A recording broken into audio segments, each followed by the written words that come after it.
Welcome into the DNVR Avalanche podcast, presented by Draftkings Sportsbook, the number one rated sportsbook app out there. I am your host, Rudo, joined, as always, by AJ Hafley and Blaze Hunter. Avs win 3-2 over the St. Louis Blues in what was a close game, a competitive hockey game. And look, the big story of the night, yes, Nathan MacKinnon had a great game, but Jonas Johansson gets his first win in an Avalanche jersey. Look, that first goal went in on him, and everyone was groaning and moaning about here we go again, and he got it together and got this deep done. I just want to say that first goal didn't bother me at all. I mean, given like the recent history of Colorado's backups, there was obviously like a Jesus, right? Yeah. When you saw the replay of that goal, you were like, this is just one of those fluky goals. Like, it sucks to give up, and I would be all over Grubauer if he had given it up and saying that it was weak and soft and all that. But for JoJo, my expectations just aren't there. And so I was like, look, that's as much a bad break as it is bad goaltending. And then I'm just getting this out of the way right now. I had no issues with the Perron goal. The second goal, I saw some people going on about how he just only gives up these weak goals and on and on and on. And I'm like, look, that's just I just didn't have any problem with that one. So kind of a goal that just got through him. You can't keep giving up the first shot of the game, dude. Like, yeah, that's a problem. But then the save on the breakaway on Hoffman when it was 1-1, that was big. That's a huge stop. Yeah. That's a huge stop. And then the way that he settled into the game, that third period, it would have been really easy for that pressure to have gotten ratcheted up the way that it did and for him to have fallen apart. That didn't happen. He stood tall. He did his job. And he now has as many wins as the Buffalo Sabres since John Vogel tweeted that bullshit about Johansson being the worst goaltender in 19 years. So, you know, maybe the guy who's been covering losing hockey for 2 decades isn't an expert on goaltending. Big yike. That's one big yike. Anyway, Johansson. Anyway, just happy for Johansson to have gotten some success. Gotta keep proving it and all that. But I had issues with that. I had issues with that tweet from a professional standpoint. I thought, I am nowhere near the world's most professional guy, and anybody can go through my tweet history and just find that out. But the one thing that I don't do is say shit like that about players. So I'm all for JoJo throwing that back in that dude's face the rest of his career. Every win. Yeah, every win is a little notch in that belt to say non-small part of the universe that wishes the Avs could play the Sabres somehow this year, but yeah. I don't think that's going to happen at all. Straight up, man. But anyway, it'd have to be a miracle. Look, he outplayed Jordan Binnington, the guy who was supposedly the worst goaltender in 19 years of the last Sabres. Of the last 19 years of Sabres hockey, somehow just beat the guy that got $6 million for the next 6 years. And that deal looks worse every single game that Binnington plays since it got signed. I don't want to take away from McKinnon's 2 goals tonight, but that third one especially, that is some softy from Binnington. Yeah. Like, he was not good. That should never go. That went in 5-hole too from that angle on the ice. Yeah. That's the not only angle it can go in. What you doing? As quoted by AJ. Oh no, I suck now. Yeah. I'm shitting now. I tell you, there is a thing about guys who get paid and they lose a little bit of the edge when they have financial security. Yeah, it's very much a thing that exists in pro sports. Definitely. It's human nature to a certain extent, for sure. Once you've got some security in your position, no doubt about it. But yeah, can you make a pass off the pads if it just goes into the net? Binnington's like, he's like 4D chess. Here I am. Can't score on the rebound if I don't give it to you in the first place, big guy. Okay, Jordan. He's That's like 100% what that shot was, too, right? He's thinking about the box score, and he's like, "Oh, on the box score, if Nathan MacKinnon scored on me, nobody's going to question that." That's right. How about Nathan's first goal was sick. Yeah, the spin move to the front of the net that we see never, ever, ever work for anyone else. Look, I'm just gonna say, not to just take away all credit from Mac, but I thought that was really bad goaltending by Benson. I actually agree. He was like hiding in his net, like they were playing hide and seek or something. He was like, off it. Can't it was see me. Super weird. Yeah. Like, does he think that he's gonna like pop out and peekaboo the puck carrier? Like, what are you so deep in your net for? It was so odd, and like you take advantage of bad goaltending like that, great. But if those goals had been scored against Grubauer, I'd be like, what? That's not what you want from your starting goaltender. No, I mean, that looks bad for the Blues, right? But for the Avs there, that is a great look. I mean, it was an awesome play. Obviously, goaltending was bad, but still, to bring it into the front of the net there and actually get that goal was big for Mac. After that frustration, he came out on fire tonight. Well, I mean, the other side of that coin is, what is it about the St. Louis Blues that the Avs power play just assassinates? Because they had 2 power play goals tonight, and then another power play where they hit like 3 posts. And the irony of it is that they have a power play with an empty net and don't score. Yeah, right. They couldn't even get that. Like, they did better without Binnington than with. Just don't play him. Just go 6 guys on the ice all the time. Hey, they tried to go 6 guys and Binnington at one point there, but they did. The refs caught him. So, wow, the refs got him in this game. God, I promised I wouldn't say anything about it. So. If y'all have something to say, go ahead. But are we going to talk about the reffing tonight? Is that something that we're going to do, or is that something that shamefully up there has got us in trouble for? So all I want to say is, a couple weeks ago, I had mentioned that I have no idea what constitutes cross-checking anymore, because the way that they do it in front of the net, like the way that they just murder guys in front of the net, as we saw, and then the way that they call it everywhere else on the ice, it feels like a completely different penalty that they call. Like, I don't know what more you're looking for with Schenn in front of the net outside of it's chaotic. There's a lot of stuff happening. They're also trying to make sure that they can see the puck, and they're trying to watch 8 different dudes in the goal mouth area. Like, they're all in there committing, I'm sure, infractions of some kind. Like, there's a lot going on in there, but it's also like, this is why there's 2 of you, and this is why one of you stands like 30 feet away. How do you? It almost feels like it's. Yeah, it almost feels like it's like a leftover from the clutch and grab like era, right? Like where guys would go to the front of the net, and it was just like murder ball in front of there, where it's just like anything goes if you go to the front of the net, and it's like as long as you're cross checking the guy in the back low, they're not going to give you they're not calling it. But tonight that was pretty bad. Like that. Well, and Schenn did it on, I counted three different occasions in the game where Schenn had egregious cross checks, where it was like, you could have, if you called the Rantanen one, which for the record, I'm not 100% sold that was even a penalty.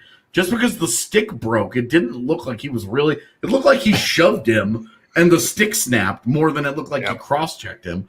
But I would be okay with that penalty had they called all of the cross-checks that had been leading up to it, because it would have been like, look, this is how they've been calling it all game. What can you say about it?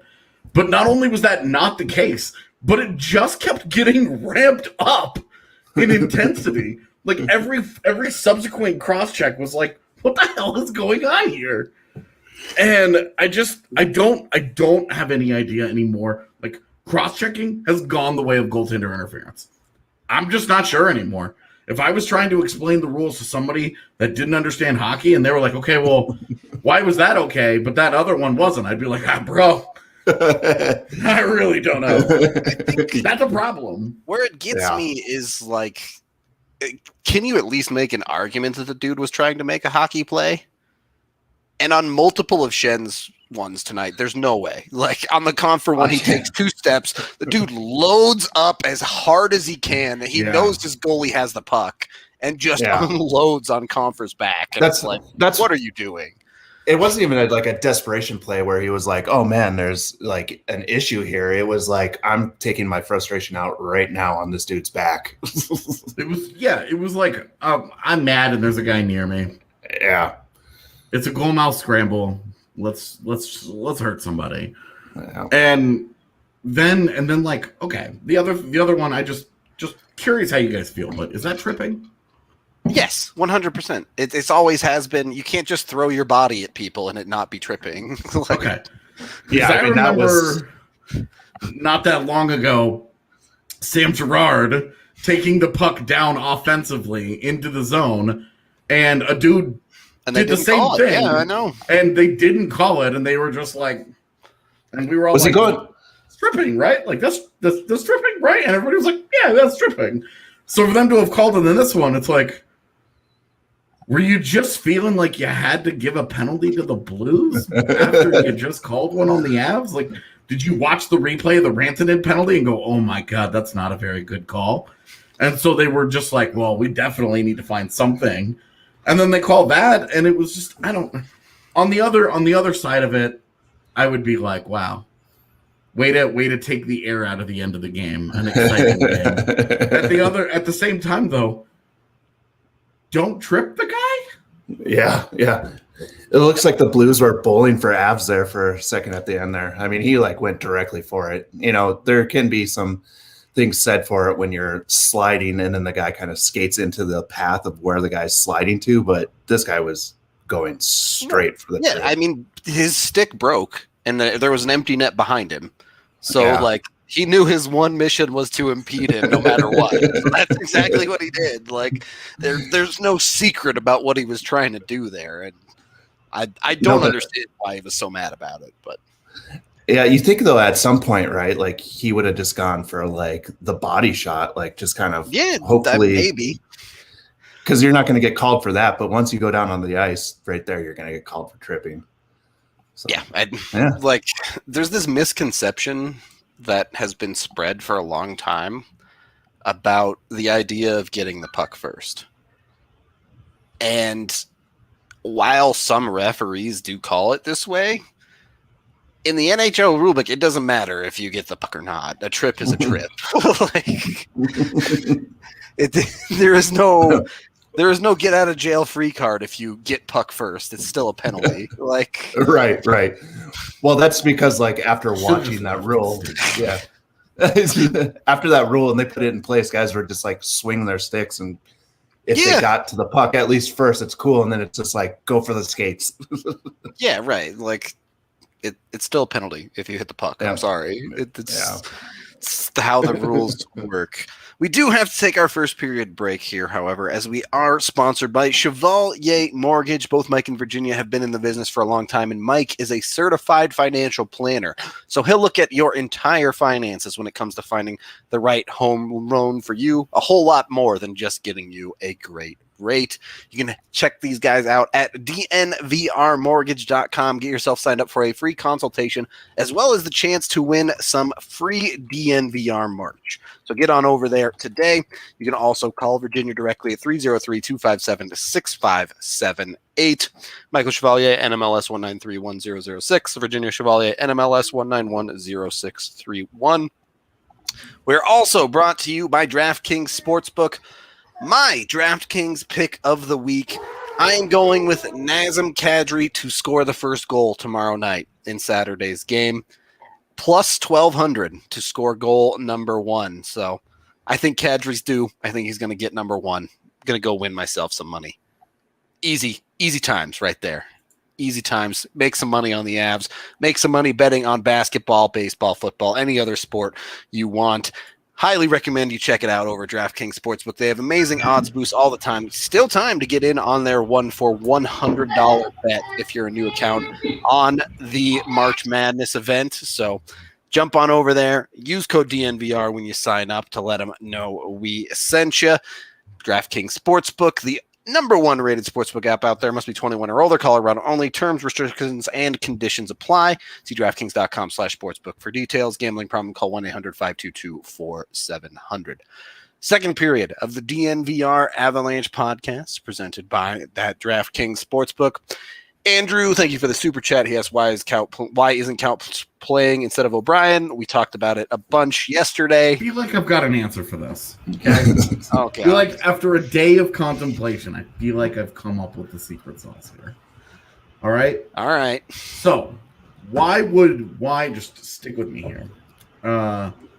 Why would you play a guy who was a first round pick of yours just 2 years ago, who has 100 AHL games played, which has previously been an important benchmark for the franchise, who has NHL experience and has looked good in his NHL experience, and is on a 5-game point streak in the AHL in which he has registered 8 points, and it could have been a lot more. Trust me, there were some breakaways that got stopped in that process.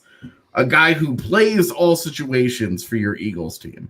Why would you play that guy when you can instead choose to play a guy who looks and acts and plays like a guy who is in an adult kickball league? Like a guy who thinks playing dodgeball is like fun, right? The guy that just wanted gym class to never end, ever. I saw somebody call him a gym teacher. I thought that was appropriate. Why would we would just rather play that guy? Because the team wants the size and they want the physicality against St. Louis. Because that's what they needed tonight. They needed that grit. It was just super important to have it. Here Look, the grit. So why play Martin Kaut? Clearly, you think he's soft and not skilled. So what's the point? So here's the thing. The grit was there, sure. You can say O'Brien was running around and finishing his checks tonight, but O'Brien is listed at 6'1", 205, and Martin Kaut is listed at 6'2", 195. So there isn't really any size difference there. I'm sure if you asked Kaut to run around and hit dudes, he would run around and hit dudes. But anyway, it's probably just a mentality thing, right? Like O'Brien is like just wired to go hit guys. Kaut's not. I mean, yeah, Kaut's too cerebral of a guy. He's too skilled of a guy. He doesn't have any issues with physicality or toughness or any of that. But we're giving him too much credit. Like, if an opposing team calls you up right now and says, we're interested in Martin Kaut, but you guys don't seem to be playing him. What's the deal? What don't we know here? It's like the answer is, he's too good. Are you going to be like, well, we're just waiting for one of our good players to go down so he can play in a bigger role? Yeah, that's definitely tough. Like padding Eagles stats. We really like him. Okay, well, if you really like him, then why won't you play him? He got one game this year, and that was it. Among your myriad and endless string of forward injuries since the season has started, they've only had like a handful of games with the entire forward core being totally healthy. Yep. So what a great problem to have, though, that this is the conversation. It used to be. I mean, it's frustrating. It's frustrating, right? Like, because you want to see these guys come up and like make an impact. It was a good problem to have when you had 14 NHLers. It's less of a good problem, and this is nothing against Liam O'Brien, but it's less of a good problem when you're playing AHLers over a guy who you drafted him in the first round. You have to think he's an NHLer, right? Yeah. Like, well, and like you've drafted him and you've developed him, and then by the way, You bent over backwards, and this is the thing. This is the hill that I die on here. Yeah. You bent over backwards last year to protect his ELC because you thought the 3 years of him on a sub-$1 million contract was so important that you had to save it. They refused to play him in. They only played him the 9 games last year. Yeah. And now it's just done. Like he played 1 game and it was like done. Yeah. Definitely. It's just a really weird approach. And it's a really weird approach to just automatically assume that he makes the roster next year. Because if he's not getting in injury time now, why is, they just gave Liam O'Brien a deal. What's to stop them from giving him another deal then having him open the season on the 4th line? They actively signed a dude to play ahead of Kaut, and that's concerning. So it's really weird that the Avs are 11-0-2, and they just beat the Blues, and they're on top of the world right now, and we're even having this conversation. Like, let me at least bring this back into context. For sure. This is a nitpick of ours. It's like a small problem here. The Avs on the whole are still doing just fine. It's a small problem here in the big picture of things where things are going very, very well. The Avs sit at the NHL level. Are they actually did anybody win? Okay, yeah. So Tampa and Florida also won. So they're still tied at the top of the entire league. Is Vegas in action tonight? They're off, right? Yeah, Vegas is off tonight. They play tomorrow, I believe. It's going to be the late game, right? Yeah, they play Minnesota tomorrow night. So when the Avs game is going on, might be doing some scoreboard watching that Vegas game as well. Just so the Avs have 6 points right now on Minnesota. Yep. Like this is not. It's a 2-team division, man. This is becoming more like. The other thing that I want to talk about with Vegas real quick before we can get back to tonight and the series and all that. Vegas is 5-5-1 this year against Minnesota and Colorado. Like you could say that the Avs have given games away to the other teams in the division, and they definitely have. But the fact that the Avs have now, I can say this with it being true, with no caveat, they have a winning record against every single team in the division. There isn't a single team that has the advantage. Are the Avs tied with the Knights right now? In points? Well, just like head to head. No, they are 3-2-1, whereas Vegas is 3-3. Okay. Because the OTL. Yep. So it's not a big advantage. But for right now, through 6 games, 6 of the 8 games, Colorado has the advantage. If Colorado wins 1 of 2 games against Vegas in their final matchup, they guarantee themselves the season series. Yep. So we're talking, and like, not only that, but the other aspect of this, and what I was tweeting about tonight when I was saying St. Louis is desperate for points. The Blues, 17 of their last 21 games come against Minnesota, Vegas, and Colorado. And one of those games, one of their non-games against those teams is Arizona, who is the team now 1 point behind them.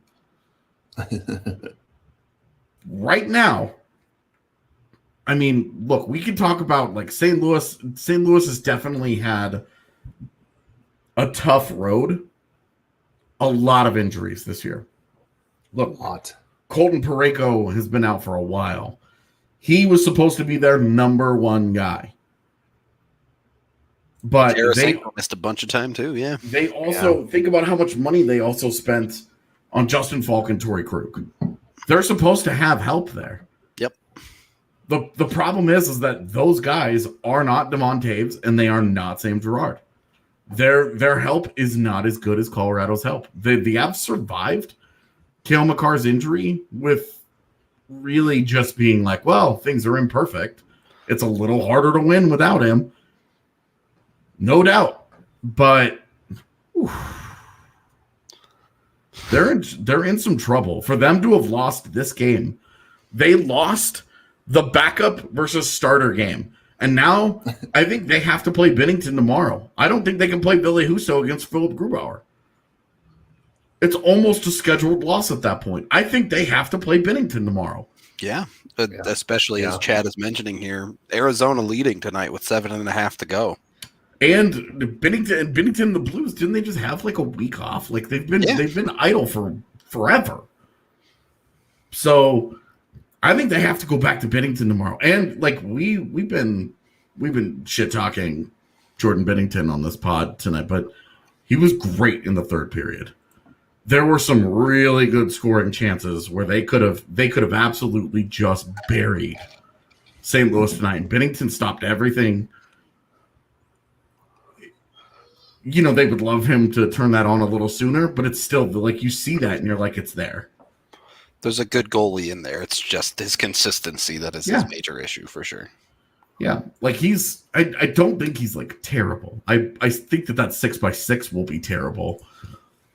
But I think he's not Martin Jones yet. Yeah, he had a .923 save percentage, and we're all talking about him shitting the bed and stuff, right? Like, yeah, Jordan Bennington, what a joke, right? He's got a really skinny neck. That guy. I mean, what are you supposed to do against the Avs firepower though, as well? I mean, they just keep coming and coming. Right, that's St. Louis's problem. Is you go down their lineup and you're like, oh, the defense isn't as good as it was supposed to be. Oh, the goalie isn't as good as it was supposed to be. Yeah, the offense, the top end of it is okay because David Perron is like defies logic, but beyond that, not having guys like Tarasenko has hurt them significantly at the top of their forward core. So, yeah, I was going through Perron's career during second intermission tonight, just being like, his career doesn't make any sense. He's Benjamin Buttoning his career. He had two seasons in his career where he had 50 or more points. Yep, from ages like 19 to like 28. And now all of a sudden he's just unstoppable. He's a point per game guy. You're like, what? Makes no sense. This isn't like a Devon Taves or a Mark Stone where it was like a slow start and a slow burn to greatness in the later 20s. His career was just like he was a first round pick. He got to the NHL quickly.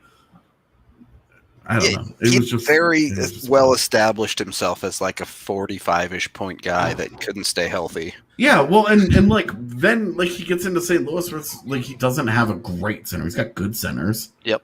But they're not like, they're not the tip type. If you were drafting centers, he'd be real low on the list. Yeah. Like Ryan O'Reilly's not, he's not making your top 10. Yep. He might make your top 15 depending on what you're looking at there, but I think even that would be a stretch. Like Ryan O'Reilly's great at what he does. He is a really good disruptive two-way guy. As we saw tonight, the guy can change a game. The thing is, he's not a franchise center. But you look at what he did, and you look at what MacKinnon did, and you're like, there's a franchise center, and there's a really good center. Yep. Yeah. And great soft guy too. The reason that guy has a Conn Smythe is because he was a franchise center for 3.5 weeks. Yep. Like, if you go back and you look at their playoff run, like, he didn't do much until second or third round when he absolutely caught fire and was dominant the rest of that run. Like, and he's great at what he does. But, whew. Seeing that difference tonight was definitely interesting. Especially when you're like, you pay Ryan O'Reilly to shut down Nathan MacKinnon. Yeah, well, Nathan MacKinnon had the advantage in shots on goal and scoring chances and goals and all kinds of stuff. Guys single-handedly put them away on the scoreboard tonight. That's like Columbus paying Dubinsky to shut down Crosby.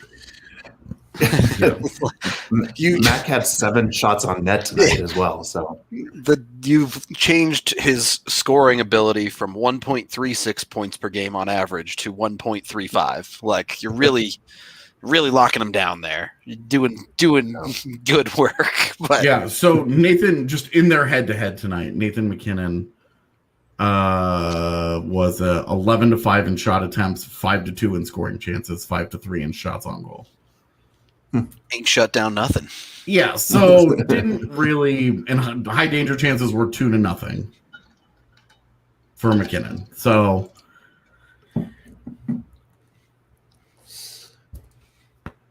Yep. I mean, if that's the best that you got, if that's your shutdown guy, then that's your shutdown guy.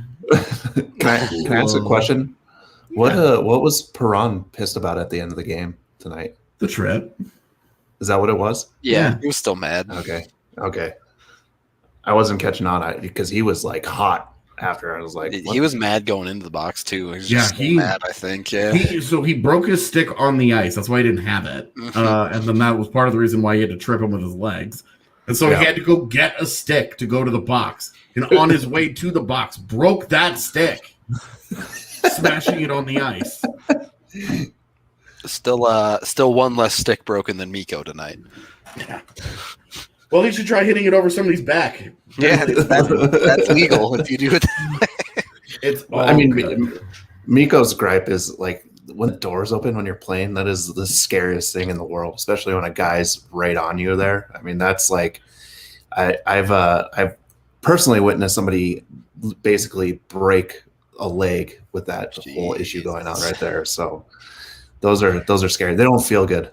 You remember, what was it? I think Ryan Smith all those years ago that caught that corner and just yeah. It's definitely scary for sure. I think he was also a little bit mad that the ref got in the way of his puck handling as well. Yeah, well, the ref straight up stripped him of the puck. Yeah, and then he got rocked into the board, and then the door opened. I would have been like. I would have broken that stick over my knee too, just because I can't get the ref.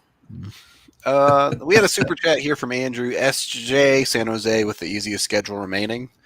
Did we already answer that? I would say way more likely Arizona than San Jose as a playoff team. Yeah. You know what the thing is about San Jose is that they have actual firepower. They have actual goal scorers. They've got Evander Kane and Logan Couture and Timo Meier and Tomas Hertl. You know, Erik Karlsson has looked significantly better over the last week and a half. I guess this is there's actually a case here because I don't know when Kemper and Ranta are going to be back. Yeah, they can score goals. Scoring a goal is not going to be San Jose's biggest issue. It's still an issue because they don't score as much as they should, to be honest. Their depth kind of sucks. But it's really like if their goaltenders can just not put them in 4-3 games every single night, they could be significantly more competitive. San Jose, I'll tell you, if Colorado's going to win the division and they have a choice between St. Louis, Arizona, and San Jose, Arizona leads that list by a lot. Yeah. And then depending on the shape of the Blues, I don't know which team I would rather have because San Jose can cause you problems. They can cause you an issue. Again, here's the thing. I don't think San Jose makes it unless Arizona has to start Aiden Hill for a significant stretch of time. Yeah. But if Kemper doesn't come back, if Ranta keeps have stuff nagging him, then Arizona could be in trouble too. Well, and Arizona just keeps finding ways to nonsense their way through stuff. Yeah, I don't get them. I don't know how they win games, and some of this is through the lens of how badly Colorado they really have their number for sure. Like really, really, really dominate that matchup in a way that makes me feel like Arizona's worse than they are. But yeah, I'm just super unimpressed with almost this whole division. And as much as like you respect Vegas as a worthy foe, again, I like the matchup. Yep. That's not a matchup that scares me in a 7-game series. I'm pre tonight, I was more nervous about a potential 7-game series against St. Louis. But if this is what it's going to look like, the only games that these two teams had played against each other were the first 2 games of the season where, you know, you really don't draw too strong a conclusion from one beatdown and then another beatdown and they walk out of it 1-1. Now these teams are pretty well established as who they are at this point in the year. Colorado has established themselves as a top-flight offensive and defensive team. Their one weakness was their backup goaltender, and they just beat their starter with their backup. So it's like, this has potential to go south for St. Louis in a really big hurry. So this division, it's kind of like an art class, right? Like the Avalanche walk in and they're the naked model that everyone has to draw, and they're like a Greek Adonis, right? And all the other people are trying to do the drawing and it doesn't look great. You know, they're an art class. They got to figure things out, right? They haven't quite sorted it out yet. Despite the Avs junk looking immaculate, because it looks so nice, because they've used Manscaped. Head on over to manscaped.com. Get 20% off when you use code DNVR20. You can also get free shipping with that. Make sure you have the right tools for the job. Manscaped has you covered with their Lawnmower 3.0. Their whole perfect package can keep it all high and tight, or however else you want it, down below the belt. You name it, they'll take care of it for you. Manscaped.com. Again, get that 20% off with code DNVR. Also, of course, brought to you by Gabi Insurance. That's Gabi. Head on over to Gabi.com/DNVR. Get on that one. You can save yourself, on average, users save $961 when looking for both home and car insurance. So jump on over there, see how much you can save with Gabi. Save yourself a whole bundle. They're completely free and easy to use, so you can just jump on it and see how much you can save, whether it be through them or somebody else. Look, guys, they can't all be bangers, all right? If they're all 10s, then none of them are 10s. I don't know what to tell you on that one. Somewhere, Allie's sitting in Coors Field right now, just like staring down at the ground. You can't figure out. Like she has a very disappointed feeling at the moment. I think she's probably like, I could have been on right now, and I wouldn't have to deal with all this BS from them. Well, so you guys want to hear what David Perron had to say? Yes, let's hear it. He said, "It's terrible. I can't believe it. You're allowed to play the puck. I break my stick. I get the puck to keep it in the zone because we have no goalie, and it's a makeup call for the one before. That shouldn't be in our game. It's absolutely embarrassing." Feels a little biased. Feeling like somebody needs to do a dramatic reading of the tripping penalty during their next. Oh, I have access to their media calls. David, which part of this penalty did not apply to you? As I read the rule word for word.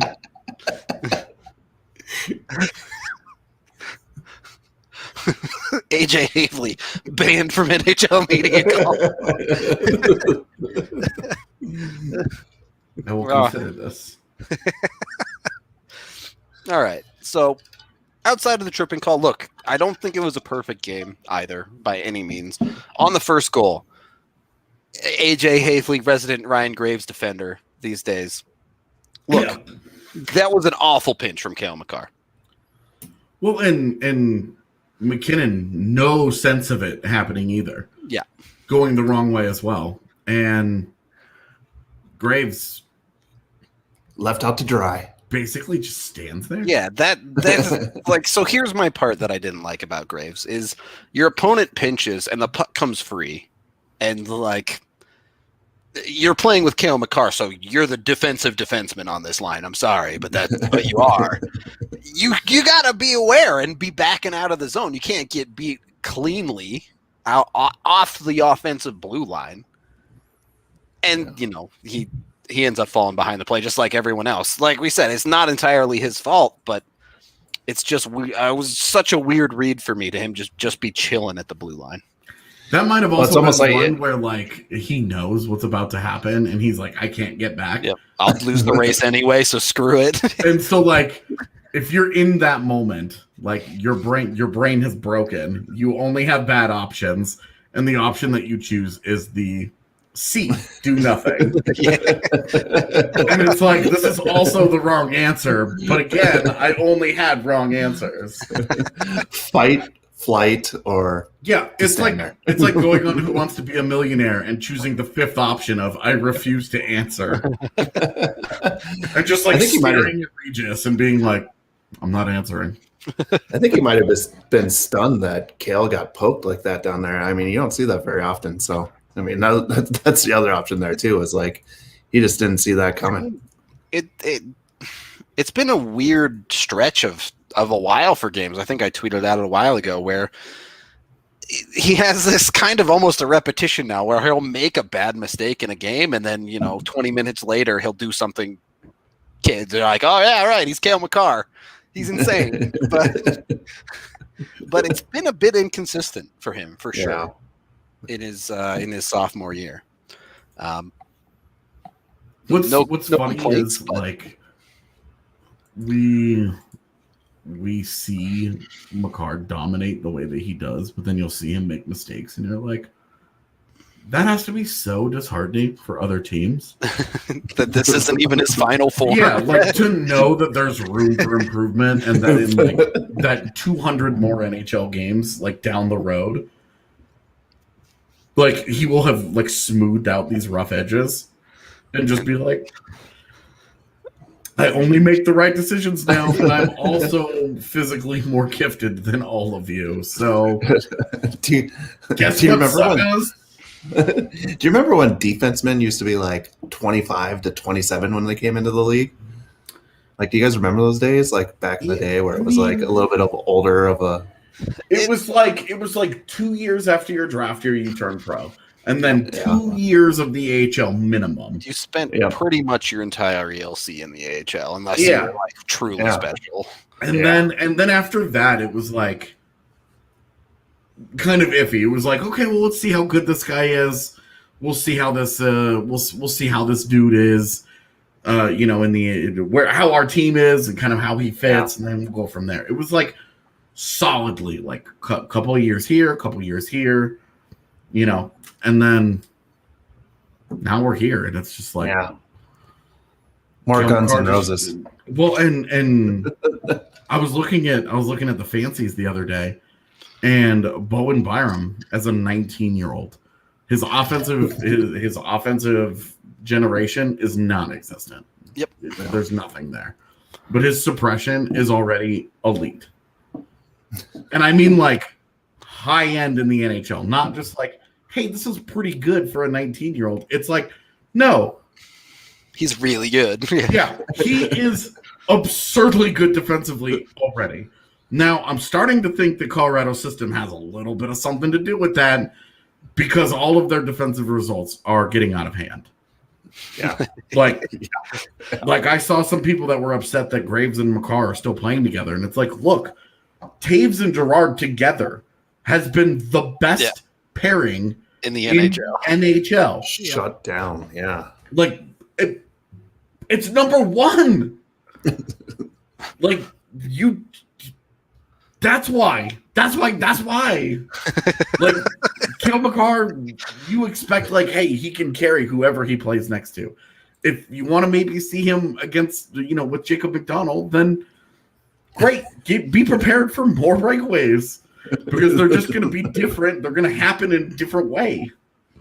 But, like, Girard and Taves has been the best pairing in the NHL. You don't need to mess with that. Just let it be. And then, oh no, you just have to figure out something to do with your actual best defenseman in Makar. Well, that's a tough life to live. Yeah, the defense is good. They're even getting consistent quality games out of Jacob McDonald and Dan Renouf and whoever else. And their usage is starting to get a little bit weird. True. Because it's starting to really tilt. Where it's like, okay, Taves at 27, Makar at 24, Girard at 26, Graves at 21, and then Dan Renouf at 4. Jacob McDonald at 12 is even a little bit low. And it's like, I do know, like, this was a special teams heavy game. there were a lot of minutes spent on special teams. 11 power plays between the two teams. So, and you're not putting Dan Enough out there in a 4-on-4. So, wow, there was a big split there. But it's and like maybe the biggest thing that I have against McDonald at this point is that he doesn't contribute on special teams. I joked tonight that at this point Seattle is going to take Jacob McDonald in the expansion draft, and it would be totally fine. Avs fans would be like, "Shit!" Justified. I mean, like, I love this guy. He needs more ice time, I think. Agreed. And at this point, I'm like, look, there are things that I don't love about Sam Girard on the PK. Why not? Let's see what McDonald can do. Yeah. Well, until he breaks, why not? Right? Like, just let's test him out. I mean, straight up, like, find his ceiling, because right now you just don't really know where.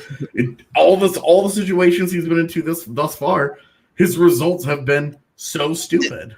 If you're going to play Dan Renault for 4 minutes, can you just put Martin Kaut on the roster instead? Play 13 forwards or something? Like, might as well. He could just start out on D. Just bring Connor Timmins back. Right. 4 minutes. And like, enough isn't accomplishing anything. I had to go look and make sure he didn't get hurt or something. Nope. He played a shift 1 minute into the first, and he played a shift 12 minutes into the third. So he was fine. They just didn't use him. Before we jump off McDonald, there's some plays where he's out there. I'm like, is that him? Is that McDonald doing that move out there? I'm like, okay, yeah, that's him. He's doing it. There was one where I was like, oh, that's a Makar move right there that he's doing on the blue line. Dude, he fired a missile. Yeah, off that face-off tonight. Just a missile. I was like, I'm good with this guy. I'm happy. My biggest thing that I liked was it might have been Shen, it might have been Schwartz, I don't remember. But one of them came rolling down the left side of the ice. I think it was near the end of the first period. And I think it was Schwartz. And like tried to slip by him, and he just put a depth charge into his chest. And just like stood there and like turned around and was like, oh, well, here's the puck, and there goes the puck, and that's fine. Like, just erased him. It wasn't like he rubbed him off of the puck. It wasn't like, and it wasn't like a big, like, monster highlight reel hit. He just erases his dude and then moves the puck away. And it was like, oh, well, that was really uneventful for the most eventful heavy guy defenseman in the world. Like, this guy is just, I don't understand it, but I'm on team Jacob McDonald at this point. Yeah, they only credit him with one hit, and it's just like, there's no way. He hits a couple of people all the time. Gotta love it. You gotta love it for the Avs defense right now. Their top four, when healthy, is arguably the best top four in the league, and they're getting value out of their depth guys too. So stonks are rising. For all of the, I don't want to say dislike, but for all of the criticism of Ryan Graves, he's been producing just fine as of late. Didn't get any points tonight, but has 3 assists in his last 5 games. So, well, and when you look at his underlying numbers tonight, they're even. Yep. The one thing that he has the advantage in, like a real, like, more than like 1 or 2 the other way, the scoring chances. Pretty good. Like Ryan Graves only looks bad, I think, relative to what the league's best defense looks like, which is like right above him. You compare him to like Devon Taves and Cale Makar and Sam Girard and this freak of nature from nowhere, Jacob McDonald. And it's just like, yeah, the guy, he's significantly more physically limited than all of those guys. And it absolutely looks like it. But at the end of the night, you go and you look at everything, and it's like the guy finishes with, oh, there's 2 hits, there's 3 blocked shots. There's, he's got a shot here, a shot there. He plays 20 minutes. He plays all the PK time.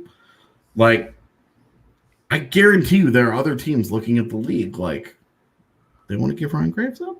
They want to give Ryan Graves up? We look at Ryan Graves and we're like, this guy's making $3 million. What the shit? And other teams are like, $3 million? Doesn't sound too bad. A guy that might be able to moonlight in our top four, $3 million? What's this? Like, remember? And also model on the side. In free agency? Guess what? It was $3 million. Different points in their career, but same kind of role. Ian Cole's making $4.25 right now. Right.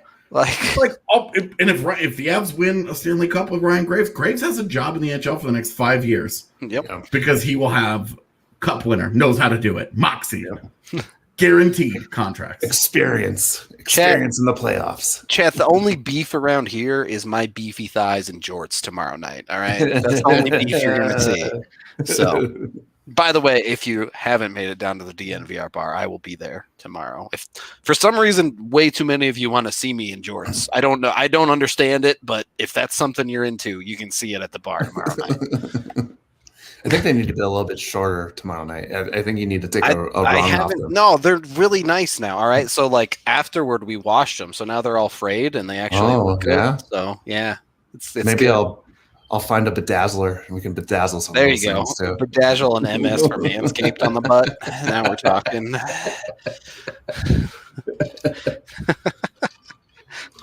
They're the same jorts. I'm not making another pair of jorts. I'm nowhere near as happy about this jorts thing as the rest of you guys. Why? AJ's got to sit next to him all night. Yeah, I just don't understand. I don't understand the point of it. But you're not on the same couch.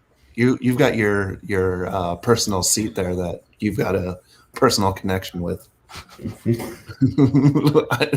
just because I was drunk one night and that couch felt amazing. That's your thing now. I think it's great that I love that our fans have decided this is a hilarious bit that they are continuously just paying us to do. But it's also just like it's just lost on me. I'm just like I don't know. Yeah, I don't get it either. Y'all keep paying us exorbitant amounts of money to do it, so that's why. Yeah, that's the thing. It's like you guys give us $250 during our post-game podcast, then we'll do this thing. So it gets done, and it's just like, really, this is the strangest thing to do. You guys could have come up with a different gag for us to do for $250. Yeah. Like we're pretty obviously willing to whore ourselves out for nonsense here. It's fine. I won't take this slander. The jorts are exactly 500. I just don't understand it. That's all. There's a lot of things in the world that I don't understand. I'm too pragmatic of an individual. I have a mesh T-shirt that you could wear, Rudo. Oh God, with it as well. It's pretty good. It's from I had a People of Walmart party once, so I bought that for that. My wife used to be into emo music. Maybe she's got some fishnets I can take out or something. Yo, what's wrong with emo music? Why don't you gear this down before this gets offensive? I'm just saying there's a type of thing that people wear more when they're at emo concerts. Really? Yeah, it's called eyeliner, bro. Yeah, I appreciate the super chat, Jacob, but unfortunately, Cade is much more correct. Yeah. How did this happen?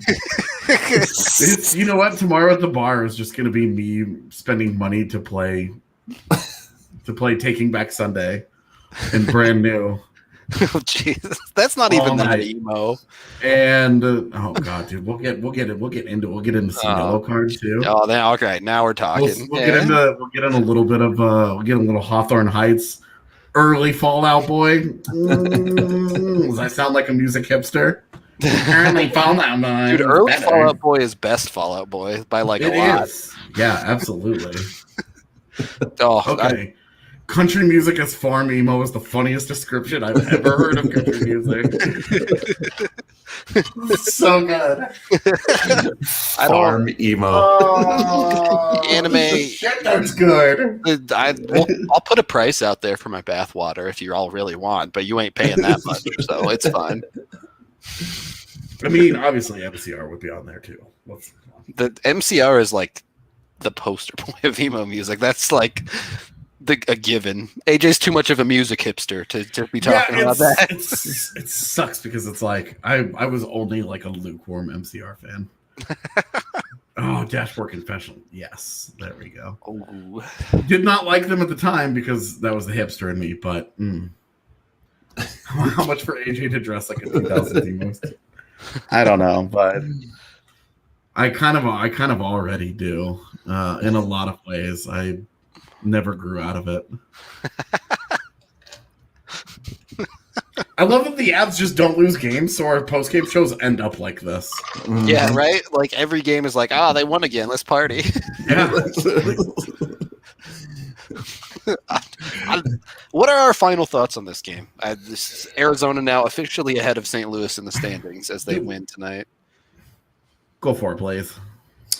Avs are looking very good, getting better and better by the game. I think tonight was a little bit of a fallback from the other night, but like, how are you going to top Wednesday's game? That was like unreal. The other thing I will say is tomorrow night we will have Uller back in stock at the bar. So looking for that Avs second win on the back-to-back. And some Swedish fish, AJ. So it's not all bad. No, I don't have any issues with the Uller. It's way better than that shit the Nuggets guys have to drink. Yeah. That stuff is awful. Eric when gave me a shot did a shot of that, oh. And when Michaela was like, I'm hard out, I was like, nope. Nope. Yeah, that stuff is not good. So I would just like my final thoughts are when you're up 3-2 and you go out there and you put 17 shots on goal at 5-on-5 and only give up 3 in return. That's the kind of killer instinct you're looking for from a playoff team. There's no sit back. There's no turtle. There's no nonsense. It's we know that the foot is on the throat. We're trying to finish you off here. And in hockey, sometimes it doesn't always work that way. But Jonas Johansson did exactly what he needed to do. He stepped up and was really good. And this is a team that smells blood 10 seconds into a game and just goes for it. I mean, they are when they find their legs in a game, nobody's been able to hang with them. And they have a chance to legit put the Blues out of this thing. Yep. Not just tomorrow, all of that, but wouldn't be the first time the Avs could put the Blues out of the playoffs. Yeah. They're practiced in this. They've done it before. Yep. Saw one in person. It was great. Oh, nice. Last game of the year. Yeah. Very nice. Well, on that note, I guess it's time to get out of here. Thank you, everyone, for watching, listening, all of that stuff. We appreciate all y'all in chat very, very much, especially even if you're listening on the podcast post. We love all of you, too. We will be back tomorrow night, post-game live from the DNVR bar, jorts and all. Hope y'all will join us for that one as well. Hopefully it's an Avs win then, too. We'll see, but we're going to get out of here. Rex Cam. Oh, yeah, a little doggo cam in the back. There you go. You can see him. Get your doggo fix. We will talk to you guys again. Can't find the clip. Hang on. Hold on. Please hold. Tomorrow.